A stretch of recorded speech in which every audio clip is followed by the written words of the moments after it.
Hello, I'm Dan Ganott, the PS2 Guy. You may know my wife and I from unboxing of the PlayStation 2. That video was done for World News Tonight and has been cut up into shorts and put out there on the various social media platforms. The original was uploaded by Vampire Robot. I don't know how he found that, but I am very grateful that he did, and it's one of the reasons I'm here today. We had a lot of people reach out to us and ask us questions about it, and my wife and I, a few weeks ago, we did a follow-up to that, to those questions. So if you haven't seen that, please check out our channel and watch the follow-up that we did. Anyhow, today, my reason for being here is I'm going to be doing some of these videos from time to time about some of the PlayStation 2 games that I loved, and I know that you all love.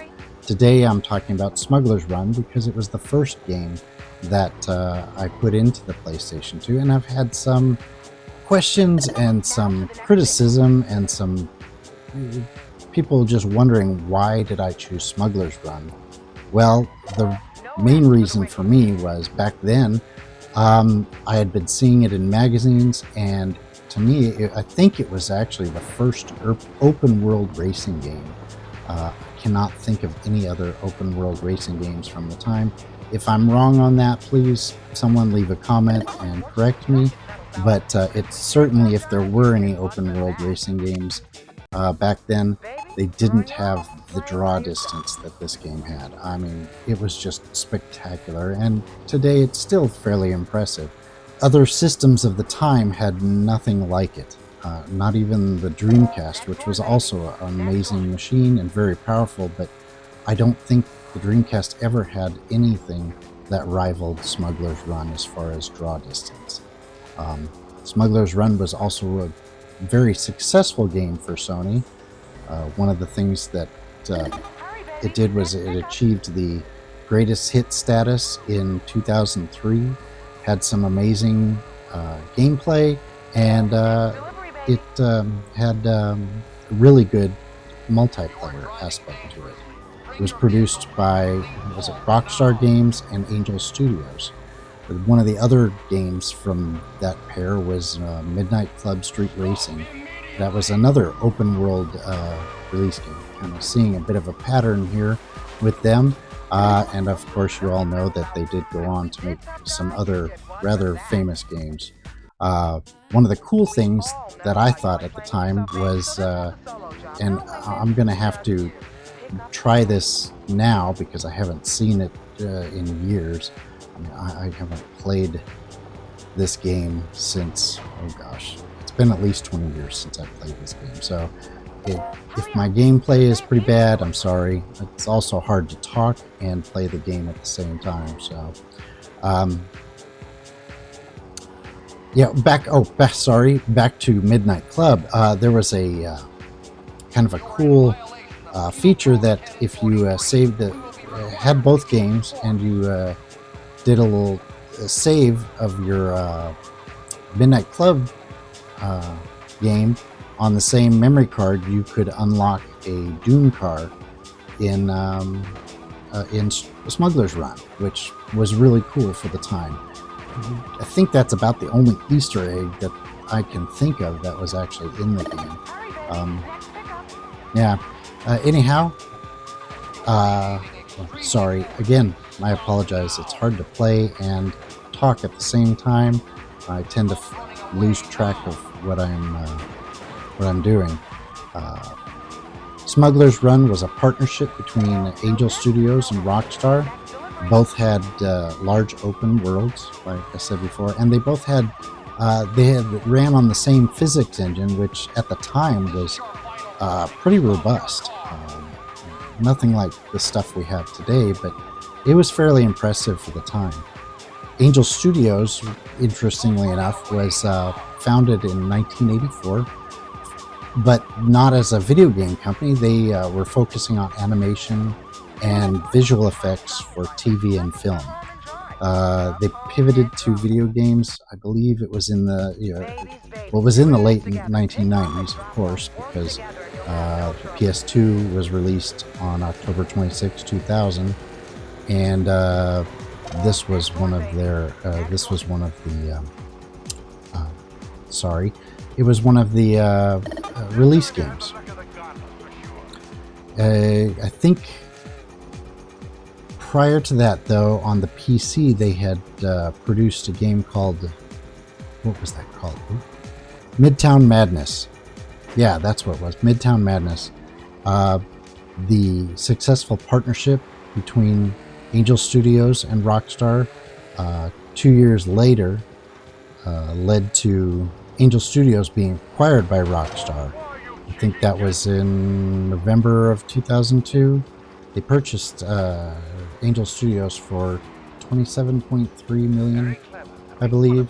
If some of my facts are wrong, I'm sorry. I'm just struggling to remember some of these things. Yeah, one of the cool things too about Rockstar is that their broader open world philosophy from this collaboration between the two laid the groundwork for future titles such as Grand Theft Auto 3 and Red Dead Redemption, two very popular and amazing games. You know, one of the things I also liked about playing Smugglers Run back at the time was that it kind of encouraged exploration. There were a lot of little hidden things to be found. You know, I don't know about hidden, but you know, if you didn't know about them the first time you ran into them, it was kind of fun. They had little hidden tunnels, hidden areas. Some of them you're going to see in the video down on the left there. One of them being the pyramid, which I remember the first time I came up over the hill and saw the pyramid, and I thought, whoa, that's pretty cool. There was also like a hidden tunnel back behind the pyramid. There was a jump where you would jump. You went through a tunnel and you came out behind the waterfall. Kind of fun. Don't know how much it helped. It's supposed to be shortcuts to help with the game to get from point A to point B when you're running from the cops and stuff, but I don't know how much they actually helped out, because you know, when you're playing the game and you're running from the cops, you're really not remembering where, at least I wasn't, remembering where those little hidden tunnels were. You know, just driving around, doing the best you can to stay away from the cops and pick up and deliver your packages. I do remember one thing that I forgot to mention was that I was talking about Easter eggs at the beginning. The game really didn't have much in the way of Easter eggs like we have today, but it did have an invisibility code, and got that written down somewhere. Here it is. Yeah, the invisibility code would hide you from the cops. You know, a little bit of a cheat. It was, you had to press R1, L1, L1, R2, L1, L1, L2. And that would make you invisible to the cops. You know, that's about the, I did some research, and that's about the only thing I could find as far as Easter eggs in the game. And, well, I guess the Dune car with the tie-in with Midnight Club Street Racing, that could be considered an Easter egg. One thing I always, one thing I see a lot of comments when people see me playing Smugglers Run on the game, on the video that Michelle and I did, they've got some criticism about the game. Why in the world would we pick it? I think the game doesn't, it really shouldn't be criticized, because back then this was pretty amazing, and even now I'm enjoying playing this again. It's a good game. Really, one of the big criticisms I've seen, and even back then, was the repetitive textures. Sure, it's not the most beautiful game, but that was basically a trade-off between, due to the limited VRAM that was in the PlayStation 2. And I think they did a a pretty good job at the time. There were some other, there was another, I cannot think of it. There was some game on the PS2 that used procedural textures to achieve higher resolution, less repetitive textures. But I cannot remember what the name of that was. If you know, please leave it in the comments and let me know. It was some kind of RPG. What was the other thing? Oh, and then another criticism that people had then and today is the limited storytelling aspect. I don't understand that criticism because it's a racing game. Racing games don't have to have a deep story or deep narrative. It's ridiculous to me. But anyhow, it did get, like I said earlier, the game did go on to achieve greatest hit status in 2003. It was a good game. GamePro gave it a 4.5 out of 5 for graphics and a 5 out of 5 for fun, which I completely agree with because the game was it was a blast to play.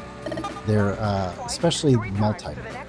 If anyone remembers the capture the flag, it was a chaotic blast. They call it? Turf Wars was the multiplayer, kind of a capture the flag type of thing. If you had some buddies and you played that was a lot of fun. Another thing that I forgot to mention that I always thought was kind of funny was it did have some destructible elements in the game. You could knock over some fences, not a lot. Again, not something that you saw a whole lot of back on consoles back then, but you did have some destructible items. There were also hikers that run around. You'd hit them, they'd go flying, their hands go up in the air and flailing around, or you run into deer, bears. In fact, I think even on one of the snow level, there's a Yeti at some point.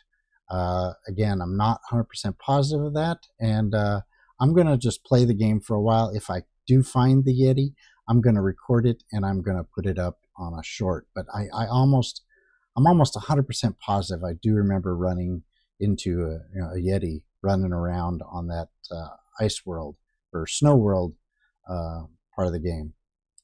Anyhow, let me know your thoughts about Smuggler's Run. I hope it was a game that you all enjoyed as much as I did and do.